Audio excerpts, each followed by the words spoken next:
안녕하세요. 김우겸 변호사님.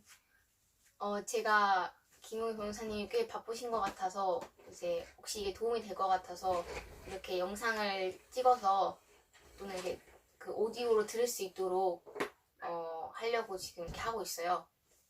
만약에 시간 없으시면은 또 못 읽었으면 뭐 하면서 이렇게 오디오로 들으시면 좋을 것 같아서요.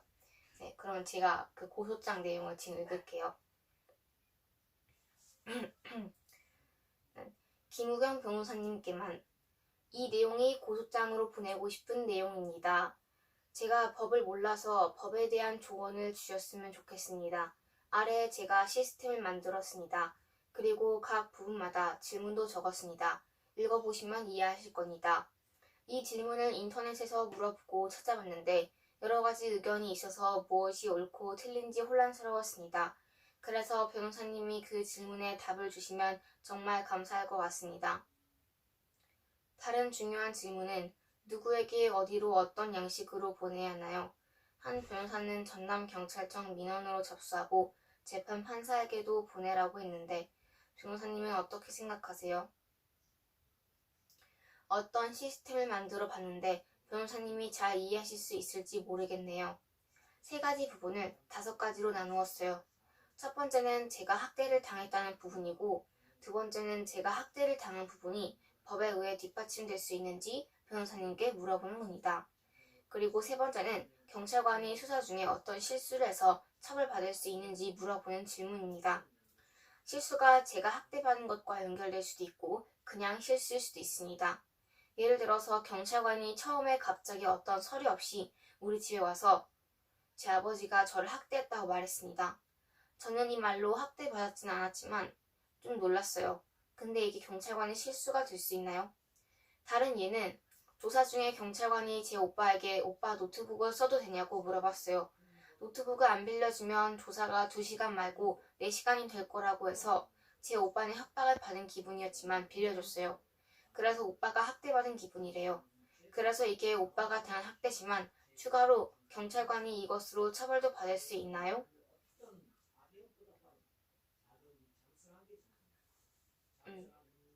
그 시스템은 이 부분이에요. 1. 연한 빨간색 부분은 정서적으로 학대받은 부분. 두 번째, 강한 빨간색 부분은 정서적으로 학대받은 이 부분을 뒷받침될 수 있는 법이 있는지 물어보는 겁니다. 세 번째, 검정색으로 밑줄된 부분은 경찰의 실수로 보고 처벌받을 수 있는지 물어보는 겁니다. 만약 텍스트가 연한 빨간색과 검정색으로 밑줄된 부분이면 제가 학대받았는데 경찰의 실수로 처벌받을 수 있는지 물어보는 겁니다. 그리고 만약 텍스트가 강한 빨간색과 검정색으로 밑줄된 부분이면 학대를 받았고 학대받은 부분을 뒷받침해줄 수 있는 법이 있는지 그리고 경찰의 실수로 처벌받을 수 있는지 물어보는 겁니다. 이제 그 고소장을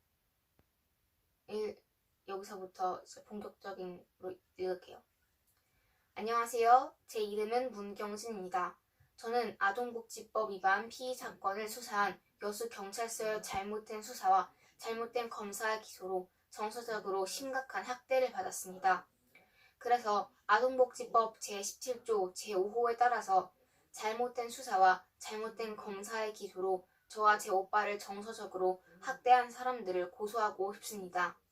저는 저와 제 오빠를 직접 조사한 여수경찰관 경장 김윤희와 경사 천정수와 이 사건 수사 결과를 결정한 경위 곽영태와 제 아버지를 어떤 개인적인 조사 없이 기소한 검사 하보람을 고소하고 싶습니다.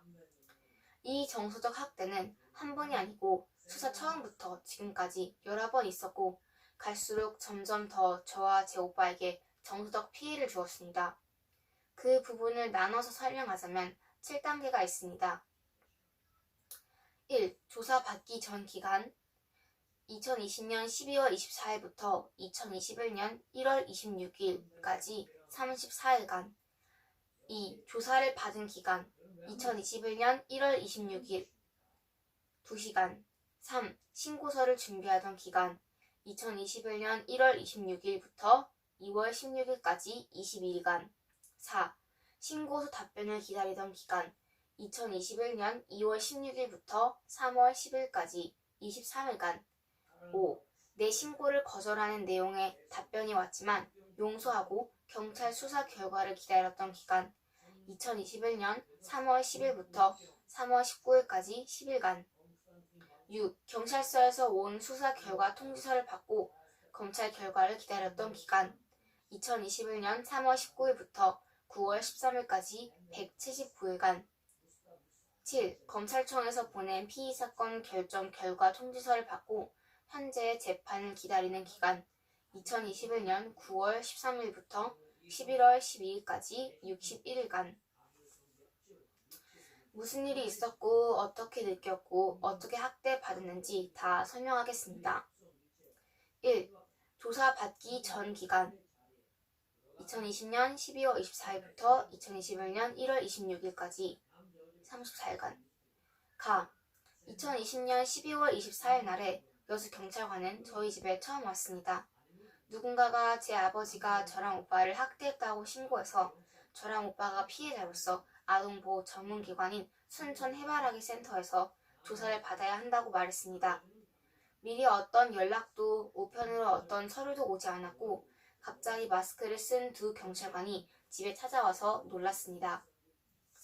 하지만 충격받은 것은 제 아버지가 저를 학대했다고 신고된 내용이었습니다. 그때 저는 순진했고 법에 대해서도 매우 무지했습니다. 그래서 그 상황으로 놀라고 충격받았지만 별거 아니라고 생각하고 심각하게 받아들이지 않았습니다. 경찰관은 그냥 누군가가 우리 아버지를 신고해서 경찰관은 그냥 절차를 따라서 확인해야 한다고 말했습니다. 경찰관은 매우 친절해서 그냥 경찰관을 믿고 따르기로 했습니다. 저희는 단지 어떤 오해가 있고 빨리 해결될 거라고 확신했습니다. 그래서 저희는 경찰에 협조하기 위해 12월 29일에 순천 해바라기 센터에서 조사를 받기로 했습니다. 근데 조사 받으러 가기 며칠 전에 경찰관이 전화해서 순천 해바라기 센터에 갈 때 마스크를 써야 한다고 말했습니다. 저희는 마스크는 무슨 일이 있어도 못 쓴다고 했더니 경찰관이 그러면 PCR 검사를 받아야 한다고 말했습니다. 하지만 그 검사도 받지 않을 거라고 말했습니다. 그래서 마스크랑 PCR 검사를 받지 않으면 해바라기 센터에서 조사를 받으러 갈 수 없다고 해서 해바라기 센터에서 조사를 받지 못했습니다. 이것은 저에게 매우 이상했습니다. 왜냐하면 저는 마스크 쓰는 거와 PCR 검사를 받게 강요하는 것이 법에 위반되는 것을 알았기 때문입니다. 그래서 나중에 여러 일을 통해서 마스크 안 쓰고 공공장소에 들어갈 수 있었다는 것을 알게 됐습니다. 제 아버지가 여수 경찰서에 마스크 없이 조사받았고 저도 중학교 검정고시를 응시하러 갈 때도 마스크를 안 썼습니다. 만약 제가 해바라기 센터에 가서 전문적인 사람에게 조사를 받았다면 경찰 조사에게 학대를 받진 않았을 겁니다. 며칠 후 경찰관이 저희 집에 올 거라고 해서 동의했습니다. 근데 오기 전날 제 아버지가 친구 변호사와 얘기를 했는데 법에 따르면 경찰관이 조사를 하기 전에 서류를 줘야 한다고 말했습니다. 경찰관이 1월 4일 날에 저희 집에 와서 한 방에 저랑 오빠랑 아빠랑 경찰관 2명과 다 같이 앉았습니다. 그때 경찰관은 자신의 노트북을 열어서 조사를 시작하려고 했습니다. 아래에 이날의 녹음 파일을 첨부했습니다. 파일 링크. 하지만 조사 시작 전에 제 아버지가 경찰관에게 조사에 대한 질문을 했습니다. 그리고 아버지가 경찰관과 얘기를 했습니다. 자세한 내용은 녹음 파일을 들으시면 됩니다. 그리고 조사는 하지 못했습니다. 왜냐하면 제 아버지가 경찰관에게 이 조사를 절차대로 해야 한다고 했기 때문에 조사를 받아야 한다는 서류를 달라고 했기 때문입니다. 그래서 경찰관은 조금 실망한 채로 갔습니다. 저는 1월 8일 오후 3시쯤에 경찰관 천정수에게 우리 상황과 의견을 설명하는 긴 문자를 보냈고 우리 집에서 조사를 하러 올 때 공식적인 서류를 가져오면 조사를 받을 거라고도 문자를 보냈습니다. 그리고 경찰관과 전화했습니다. 경찰관에게 보낸 문자와 통화 녹음 파일은 아래 첨부 파일에 넣었습니다. 결국에는 경찰관이 저희에게 우편으로 출석 요구서 서류를 보냈습니다. 그 서류에는 1월 20일 날에 여수 경찰서에서 조사를 받아야 한다고 나와 있었습니다. 출석 요구서는 아래 첨부 파일에 넣었습니다. 하지만 저는 조사를 받을 준비가 안 돼서 1월 19일 날 오전에 경찰관 천정수에게 이유와 함께 조사를 미루고 싶다는 문자를 보냈습니다. 그리고 천정수 경찰관과 통화했습니다. 경찰관은 제가 조사를 받지 않고 싶다는 것으로 오해하고 조사를 받기 싫으면 아버지만 조사하면 된다고 했습니다. 경찰관에게 오전에 보낸 문자와 통화 녹음 파일은 아래 첨부 파일에 넣었습니다. 그래서 우리는 조사를 받기 싫은 게 아니고 마스크를 안 써서 경찰서에 갈 수 없으니 우리 집에서 조사를 하자고 오후에 문자를 보냈습니다. 그 후에 경찰관과 통화를 했습니다. 경찰관에게 오후에 보낸 문자는 아래 첨부 파일에 넣었습니다. 4. 다음날 경찰관과 전화해서 1월 26일 날에 조사를 받기로 결정했습니다. 그날 통화를 하면서 경찰관은 제가 아버지와 같은 방에서 조사를 받을 수 없다고 했습니다. 그래서 제가 왜요? 라고 물어보니까 경찰관은 법에 따라서 그래야 한다고 했습니다. 저는 정말 이해할 수 없었습니다. 저에게는 다른 큰 스트레스였습니다. 법이라고 해서 존중하지만 제 논리적인 생각으로는 이해할 수 없었습니다. 왜 내가 아버지랑 분리된 상태에서 조사를 받아야 하지? 라는 생각이 들었습니다. 저는 심각히 기분이 나빴고 왜 이런 법이 있는 것인지 이런저런 의문이 지금까지 있습니다. 도대체 아동을 보호하는 법이 왜 부모와 같이 조사를 받고 싶어하는 아동의 의견을 무시하는 채로 부모와 분리하면서 조사를 하는 거지? 무언가가 잘못된 거겠지. 제 자신에게 물었습니다. 제 아버지의 사랑 덕분에 어느 정도 이런 감정을 조절했습니다. 이 경험으로 누군가가 저를 학대하는 기분이 들었습니다. 그 후에 이 학대의 느낌이 현재까지 조금씩 더 커져갔습니다.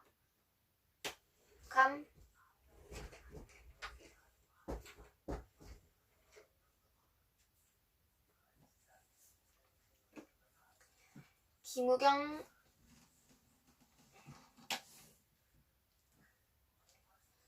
이 첫 번째 기간에 미줄된 부분에 대한 그 질문이 있습니다. 여기서는 이것은 그냥 김우경 변호사님께 물어보려고 여기 붙인 거예요. 그래서 그 부분을 다시 반복해서 읽고 그 부분에 대한 질문을 물어볼게요. 1. 미리 어떤 연락도 우편으로 어떤 서류도 오지 않았고 갑자기 마스크를 쓴 두 경찰관이 집에 찾아와서 놀랐습니다. 질문은 이 부분을 뒷받침해 줄 수 있는 법이 있나요? 두 번째는 이 부분입니다. 근데 조사받으러 가기 며칠 전에 경찰관이 전화해서 순천 해바라기 센터에 갈 때 마스크를 써야 한다고 말했습니다. 저희는 마스크는 무슨 일이 있어도 못 쓴다고 했더니 경찰관이 그러면 PCR 검사를 받아야 한다고 말했습니다. 하지만 그 검사도 받지 않을 거라고 말했습니다. 그래서 마스크랑 PCR 검사를 받지 않으면 해바라기 센터에서 조사를 받으러 갈 수 없다고 해서 해바라기 센터에서 조사를 받지 못했습니다. 이것은 저에게 매우 이상했습니다. 왜냐하면 저는 마스크 쓰는 거랑 PCR 검사를 받게 강요하는 것이 법에 위반되는 것을 알았기 때문입니다. 그래서 나중에 여러 일을 통해서 마스크 안 쓰고 공공장소에 들어갈 수 있었다는 것을 알게 됐습니다. 제 아버지가 여주 경찰서에 마스크 없이 조사받았고 저도 중학교 검정고시를 하러 갈 때도 마스크를 안 썼습니다. 만약 제가 해바라기 센터에 가서 전문적인 사람에게 조사를 받았다면 경찰 조사에게 학대를 받지 않았을 겁니다. 이 부분에 대한 질문은 법에 따라서 경찰관이 저희가 마스크랑 검사를 안 받았다는 이유로 사회복지사로부터 조사를 받지 못하게 한 것에 대해서 경찰관을 고소할 수 있나요? 그리고 세 번째 부분은 이 부분입니다. 왜냐하면 제 아버지가 경찰관에게 이 조사를 절차대로 해야 한다고 했기 때문에 조사를 받아야 한다는 서류를 달라고 했기 때문입니다. 이 부분에 대한 질문은 이렇게 서류를 달라고 하는 게 저희가 잘하는 일인가요? 네 번째 부분은 이것입니다. 근데 통화를 하면서 경찰관은 제가 아버지와 같은 방에서 조사를 받을 수 없다고 했습니다. 그래서 제가 왜요? 라고 물어보니까 경찰관은 법에 따라서 그래야 한다고 했습니다. 질문은 경찰관이 저랑 아버지를 분리해서 저를 조사한 행위에 대해 고소할 수 있나요? 아니면 이것을 제가 학대받은 것으로 말할 수 있나요?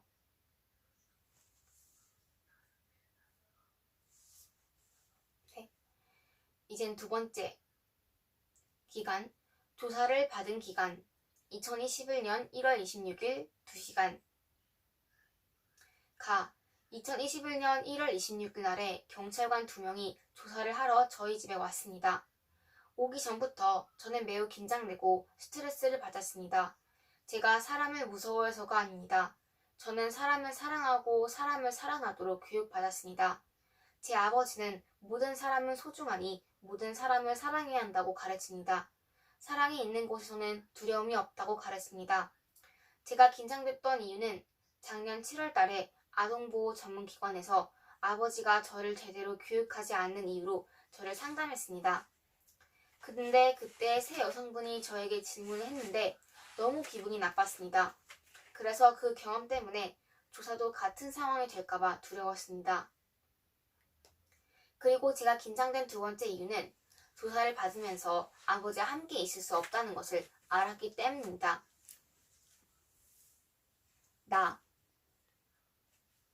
하지만 저는 한 가지 경찰관에게 바라던 것이 있었습니다.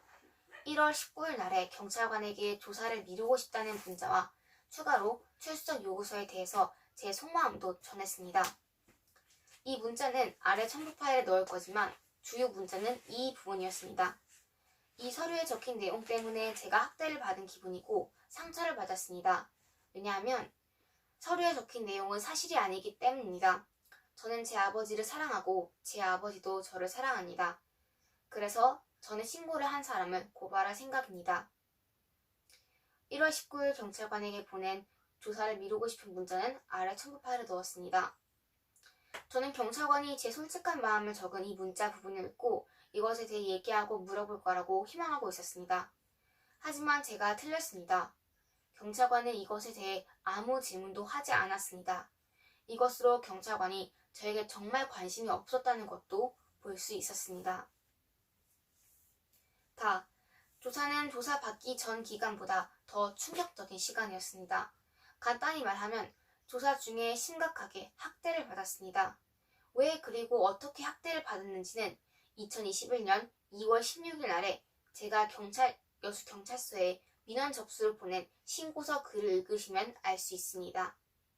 이 글은 아래 첨부 파일에 넣었습니다. 여기서는 그 신고서에 나와 있지 않는 부분을 잠깐 설명드리겠습니다.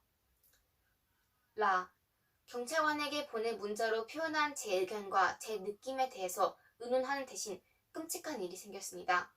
저는 끓는 물 안에서 천천히 죽어가는 개구리 이야기의 개구리처럼 느꼈습니다. 이게 무슨 말이냐면요. 한 면에서는 경찰관이 저에게 친절하려고 했습니다. 천천히 말하고 예의 바르게 말하고 등등. 다른 면에서는 상징적으로 저에게 더 뜨거운 물을 부었습니다. 현실적으로 말하면 경찰관이 제 신고서에 적은 방법을 사용해서 저에게 더 많은 스트레스를 주었습니다. 다시 간단히 말하자면 이것입니다.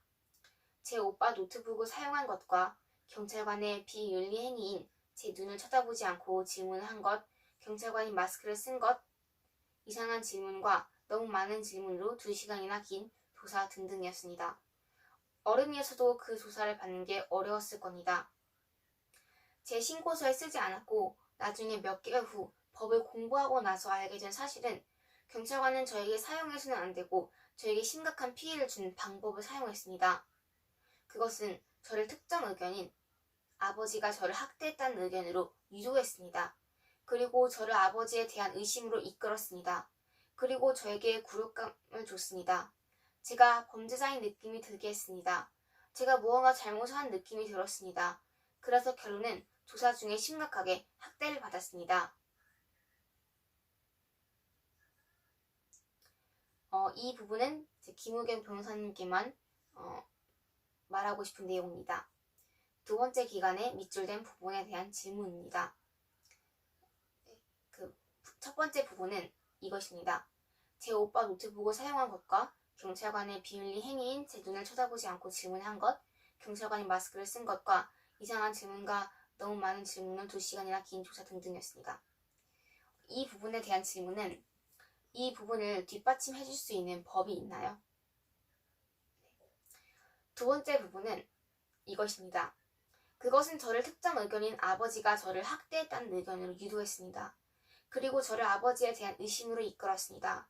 그리고 저에게 굴욕감을 줬습니다. 이 부분에 대한 질문은 이 부분을 뒷받침해 줄 수 있는 법이 있나요?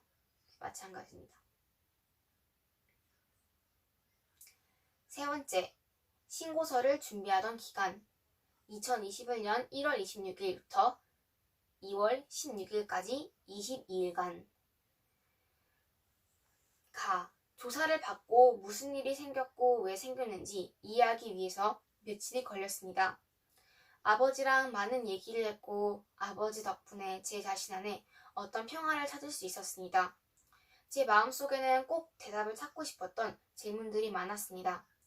가장 중요한 질문은 누가 정말 우리를 신고했는지이었습니다. 제 큰오빠가 했다고 예상은 하고 있었지만 큰오빠가 혼자 했는지, 누군가가 도와줬다면 누구이고 왜 신고를 했는지, 그리고 큰오빠랑 아버지와의 갈등을 왜 경찰이 관련되어 있는지 등등의 질문들이 있었습니다. 그리고 조사는 왜 이렇게 나에게 스트레스를 주었는지에 대한 질문이 제 머릿속을 채웠습니다. 조사를 받은 후에도 계속 생각해봐도 아버지와 같은 방에서 조사를 받을 수 없었던 것이 너무 이해가 안 갔습니다. 그래서 인터넷에서 좀 찾아보고 공부해봤습니다. 근데 이런 법을 찾았습니다. 아동학대 범죄의 처벌 등에 관한 특례법 제12조에서 응급조치를 취할 때 특별한 사정이 있는 경우를 제외하고는 아동의 의사를 존중해야 한다 라고 되어 있습니다. 이러한 규정으로 저는 조사받으면서 제 아버지와 함께 있을 수 있었습니다. 저는 그때는 법을 잘 몰라서 이런 규정을 사용할 수 있다는 것도 몰랐습니다. 그리고 생각해보니까 경찰관이 1월 4일 날에 조사를 하려고 저희 집에 왔을 때 한 방에 저랑 오빠랑 아빠랑 경찰관 2명과 다 같이 앉아서 조사를 하려고 했습니다. 근데 1월 26일 날에 조사를 하러 올 때는 경찰관이 조사 중에 아버지가 옆에 계시면 안 된다고 했습니다. 그래서 저는 왜 1월 26일 날에는 아버지와 함께 조사를 받을 수 없었는지 이해할 수 없었습니다. 제가 이것에 대해 생각해 봤을 때 한 가지 논리적인 이유를 찾았습니다. 그 이유는 제 아버지가 경찰관의 일을 복잡하게 만들어서 경찰관이 제 아버지에게 원망스러우기 때문입니다. 제 아버지가 경찰관의 안내에 상당히 반대하셨지만 모든 것은 우리의 권리를 보호하기 위해서 법대로 하는 것이었습니다. 예를 들어 마스크 착용과 PCR 검사 받는 것, 공식적인 서류 없이 조사를 하는 것, 아무런 통보나 서류 없이 저희 집에 찾아온 것 등등이었습니다. 제가 제 아버지와 조사받고 싶었던 이유는 만약 제가 조사를 받으면서 아버지가 제 옆에 계셨다면 제가 심각하게 학대를 받지 않았을 겁니다. 왜냐하면 제 아버지는 저를 매우 잘 알기 때문에 경찰관이 볼 수 없었던 제 불안하고 힘든 모습을 제 아버지는 알아보고 경찰관에게 말했을 것이기 때문입니다. 그리고 저랑 오빠는 처음에 피해자가 아니라고 했는데 왜 경찰관은 우리를 피해자로서 조사를 했는지 이해가 안 갔고 지금도 이해가 안 갑니다. 현실 세계에서는 저랑 오빠는 피해자가 아닙니다. 제 아버지에 대한 신고가 거짓말일 수도 있는데 경찰관이 확인하기도 전에 저를 피해자라고 부르고 피해자라고 대하고 저를 피해자로 조사했다는 사실은 제 감정을 심각하게 무시했습니다. 저와 제 오빠가 피해자가 아닌 증인이나 단지 참고인으로 조사를 받았다면 상황이 달랐을 겁니다. 저랑 오빠는 우리가 피해자임을 인정한 적이 없기 때문에 신고를 한 사람과 자신이 피해자라고 말한 사람의 말만으로 조사를 받는 것은 우리에게 너무 불공평하고 말도 안 되는 일입니다. 그래서 저는 제 질문에 대한 답을 찾기 시작했습니다. 아버지와 많은 이야기를 나누기도 했지만 인터넷으로 법과 경찰 수사에 대해 알고 있는 사람들에게 물어보기도 했고 저와 비슷한 아동학대 사건에 대해 알고 있는 사람들을 찾아서 물어보기도 했습니다. 집중적인 공부를 통해 저는 제 질문에 대한 답을 찾고 자신감을 찾고 신고서를 쓰기로 결심했습니다. 그래서 신고서를 쓰는데 3주가 걸렸지만 쓰는데 성공했고 신고서를 여수 경찰서로 보냈습니다. 신고서 글은 첨부 파일에 넣었습니다. 그래서 저는 제 아버지에 대한 허위 신고와 저의 학대 신고의 진실이 밝혀지고 잘못한 사람이 사과하기를 바라고 기대했습니다. 이 기간 동안 2월 10일 날에 제 아버지가 여수 경찰서에서 조사를 받기도 했습니다. 이 부분은 김우겸 변호사님께만 말하는 내용입니다. 세 번째 기간에 밑줄된 부분에 대한 질문을 물어보고 싶습니다. 일단 첫 번째 부분, 어떤 부분에 대해 질문하고 싶은지 그 부분을 다시 읽어드리겠습니다. 1. 아동학대 범죄의 처벌 등에 관한 특례법 제12조에서 응급조치를 취할 때 특별한 사정이 있는 경우를 제외하고는 아동의 의사를 존중해 안달라고 되어 있습니다. 이러한 규정으로 저는 조사받으면서 제 아버지와 함께 있을 수 있었습니다. 저는 그때는 법을 잘 몰라서 이러한 규정을 사용할 수 있다는 것도 몰랐습니다. 그리고 생각해보니까 경찰관이 1월 4일 날에 조사를 하려고 저희 집에 왔을 때 한 방에 저랑 오빠랑 아빠랑 경찰관 2명과 다 같이 앉아서 조사를 하려고 했습니다. 근데 1월 26일 날에 조사를 하러 올 때는 경찰관이 조사 중에 아버지가 옆에 계시면 안 된다고 했습니다. 그래서 저는 왜 1월 26일 날에는 아버지와 함께 조사를 받을 수 없었는지 이해할 수 없었습니다. 제가 이것에 대해 생각해 봤을 때 한 가지 논리적인 이유를 발견했습니다. 그 이유는 제 아버지가 경찰관의 일을 복잡하게 만들어서 경찰관이 제 아버지에게 원망스러웠기 때문입니다. 제 아버지가 경찰관의 안내에 상당히 반대하셨지만 모든 것은 우리의 권리를 보호하기 위해서 법대로 하는 것이었습니다.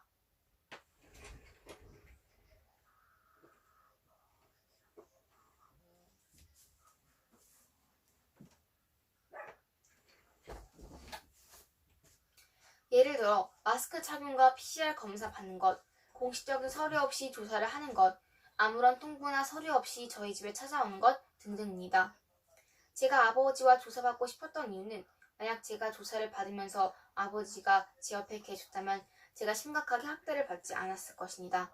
왜냐하면 제 아버지는 저를 매우 잘 알기 때문에 경찰관이 볼 수 없었던 제 불안하고 힘든 모습을 제 아버지는 알아보고 경찰관에게 말했을 것이기 때문입니다. 네, 이 부분에 대한 질문은 아동학대 범죄 처벌 등에 관한 특례법 제12조 법으로 제가 아버지와 조사를 받을 수 있었다고 말하면 사용할 수 있나요?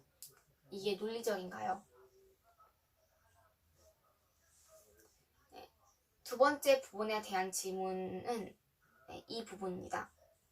그리고 저랑 오빠는 처음에 피해자가 아니라고 했는데 왜 경찰관은 우리를 피해자로서 조사를 한 건지 이해가 안 갔고 지금도 이해가 안 갑니다. 현실 세계에서는 저랑 오빠는 피해자가 아닙니다. 제 아버지에 대한 신고가 거짓말일 수도 있는데 경찰관이 확인하기도 전에 저를 피해자라고 부르고 피해자로 대하고 저를 피해자로 조사했다는 사실은 제 감정을 심각하게 무시했습니다. 저와 제 오빠가 피해자가 아닌 증인이나 단지 참고인으로 조사를 받았다면 상황이 달랐을 겁니다. 저랑 오빠는 우리가 피해자임을 인정한 적이 없기 때문에 신고를 한 사람과 자신이 피해자라고 말한 사람의 말만으로 조사를 받는 것은 우리에겐 너무 불공평하고 말도 안 되는 일입니다. 네, 이 부분에 대한 질문은 경찰관이 제 의견에 반해서 저랑 오빠를 피해자라고 부를 수 있는 권한이 있나요? 그런 법이 있나요? 그리고 이 부분에서 제가 학대받았다고 주장하는 것을 뒷받침해줄 수 있는 법이 있나요?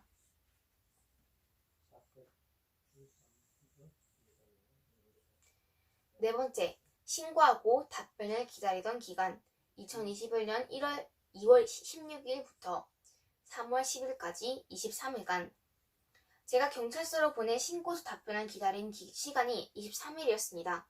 오랜 시간이어서 한면으로는 스트레스를 받았지만 다른 면에서는 여수 경찰서에서 제 신고서에 대한 좋은 답변을 해줄 거라고 기대했었습니다.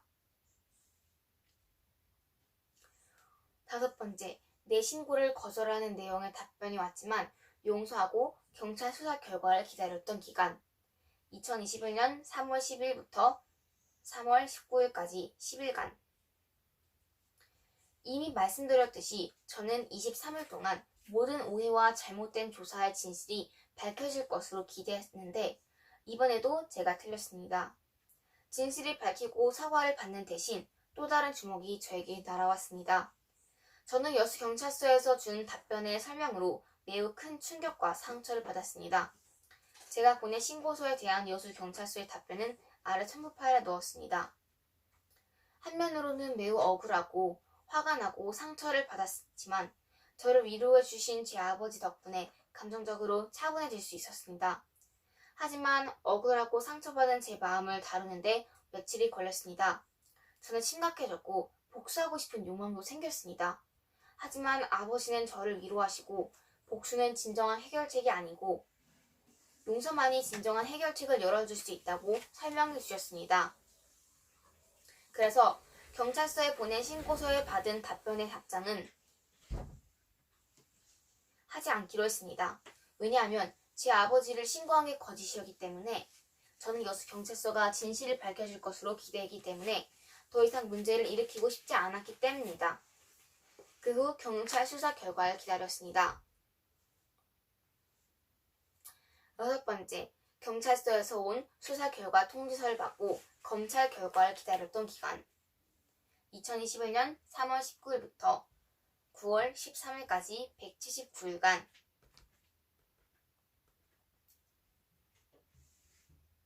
3월 19일 날 저는 제 아버지가 혐의가 있다고 판단해서 사건을 광주지방검찰청으로 송치한다고 적힌 여수경찰서에 송치 서류를 받았습니다. 이 송치 서류는 아래 첨부판에 넣었습니다. 이 소식은 제게 너무 벅찼습니다. 사실 제 상황은 잊어버렸고 제 아버지가 감옥에 갈 수 있었다는 사실로 너무 겁이 났습니다. 하지만 아버지가 감옥 가는 것보다 더 두려웠던 것이 있었습니다. 당연히 아버지 없이 사는 것을 상상만 해도 두려웠습니다. 하지만 저는 아버지가 억울한 누명을 쓰고 감옥에 갈 것이라는 것을 상상하는 것이 더 두려웠습니다. 이 기간 동안 저는 법에 대해서 열심히 공부했고 많은 질문에 대해 생각해 봤습니다. 가장 중요한 질문 중 하나는 내가 겪은 경찰관 수사의 목적은 무엇인가 이었습니다. 저는 계속 생각하고 제 자신에게 질문했습니다. 이 조사의 목적은 뭘까?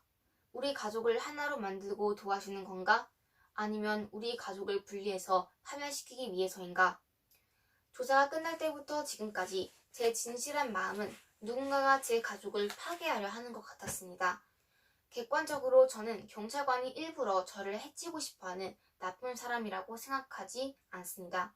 하지만 저는 법과 절차가 많은 한계를 가지고 있고 심지어 동기마저 매우 의심스럽다고 생각합니다. 경찰관들은 개인적인 감정과 의견을 가지고 결정하고 수사 과정에서 문제가 발생하면 변경할 기회 없이 설정된 제한된 수사 규칙을 정확히 따르도록 지도받습니다. 개인적인 책임 없이는 올바른 공동의 책임도 없습니다. 이 두 가지가 조화를 이루어야 합니다. 제 아버지가 저에게 말했듯이 그리고 제가 개인적으로 공부한 결과 모두의 이익을 위한 좋은 법만 있는 게 아니라 누군가의 이익만을 위한 법도 있었습니다. 그래서 더 볼수록 아동복지법이 많은 한계가 있다는 것이 보입니다. 그리고 저는 제 상황을 보고 다른 사건을 보면 이 법은 도와주는 것보다는 더 해칩니다. 당연히 아동은 보호되어야 합니다. 하지만 그러려면 그 법이 매우 좋아야 합니다. 그리고 법이 좋으려면 그 법을 만드는 사람들이 좋은 동기를 갖고 과정도 좋아야 합니다. 그럴 때만 결과도 좋을 수 있습니다. 그런데 현재의 아동복지법이 좋은 법인지 합리적인 의심이 많이 듭니다. 예를 들어 요즘은 어떤 논리적, 과학적, 법적 설명 없이 높은 위치에 있는 사람이 모든 사람들이 마스크를 착용해야 한다고 결정하는 경우가 있습니다. 이 법은 저에게 매우 잘못됐습니다. 그리고 이 행정명령을 만든 사람들의 목적은 잘못됐습니다.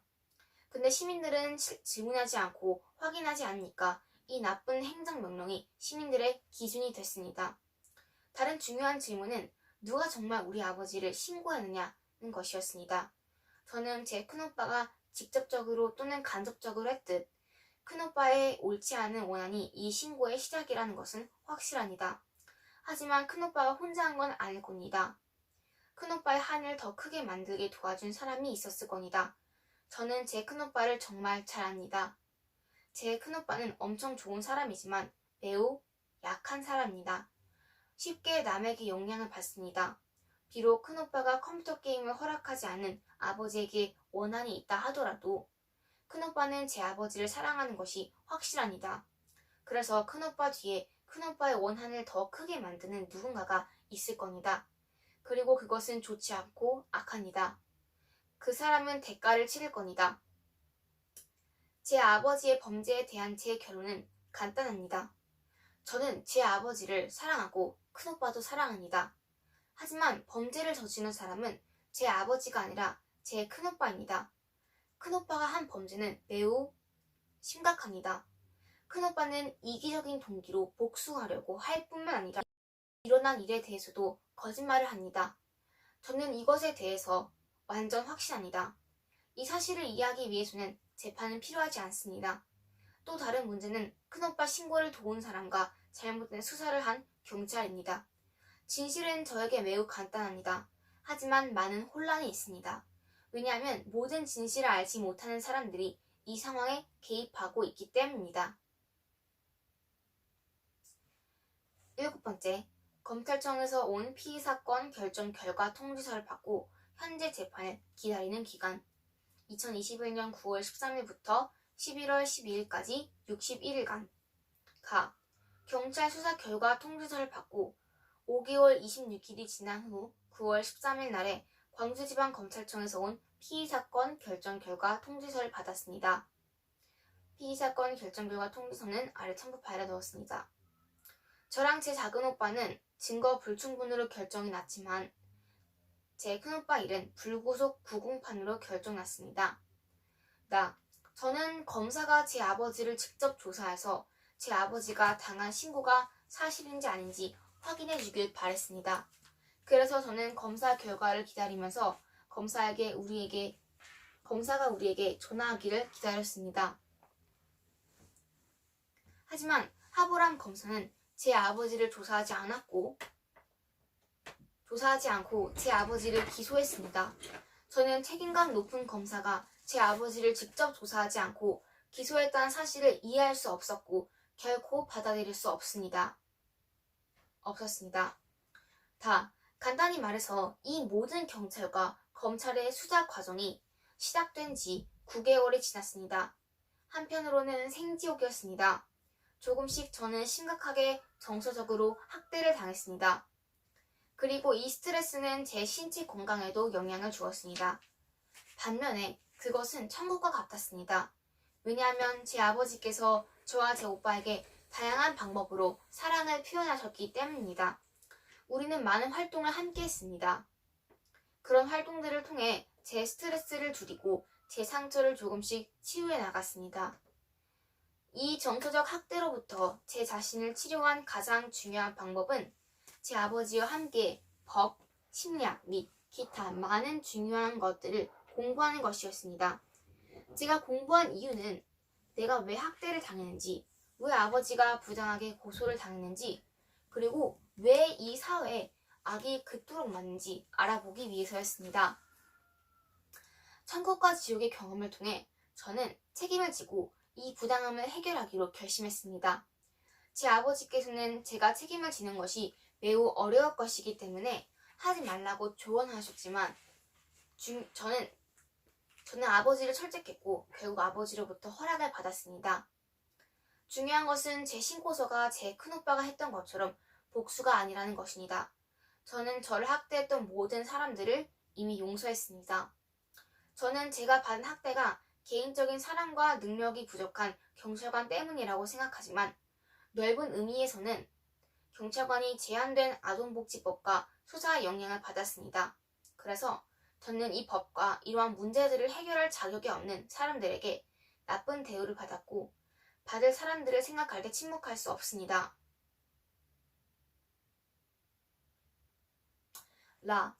아동복지법에 대한 제 의견을 잠시 설명하겠습니다. 아동은 반드시 보호되어야 합니다. 하지만 제가 이 법의 내용과 왜 이런 법이 나왔는지 자세히 공부했을 때 저는 이 법이 한계를 가지고 있다는 것을 발견했습니다. 아동은 보호받아야 합니다. 하지만 그렇게 하기 위해서는 부모와 아이들은 분리될 것이 아니라 하나가 되어야 합니다.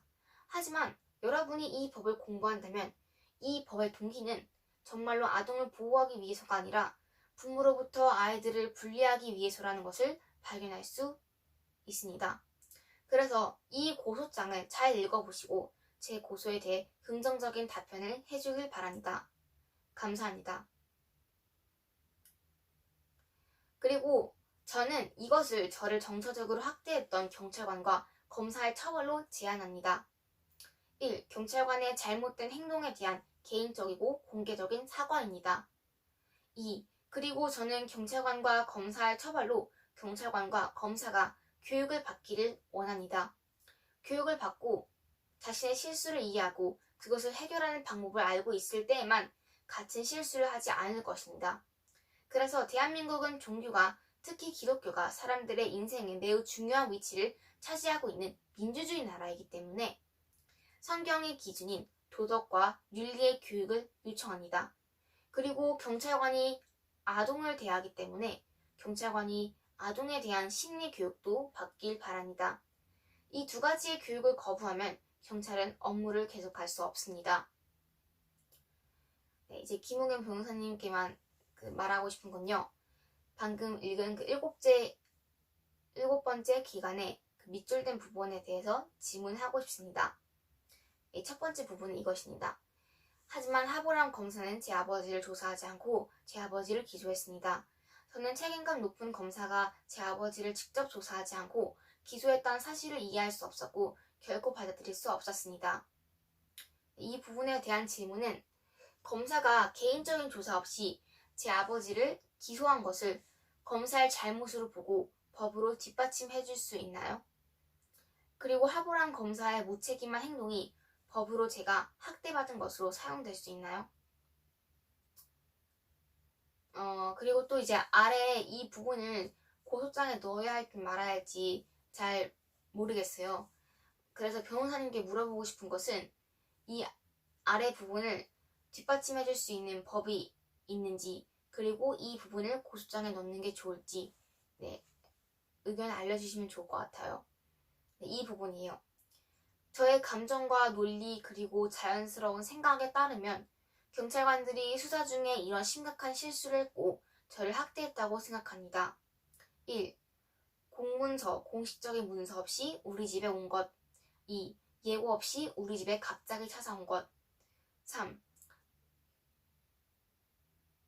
저랑 오빠 앞에서 제 아버지에 대한 신고를 발표한 것. 4. 증거 없이 저랑 오빠의 의사에 반하여 저랑 오빠를 피해자라고 부르는 행위. 5.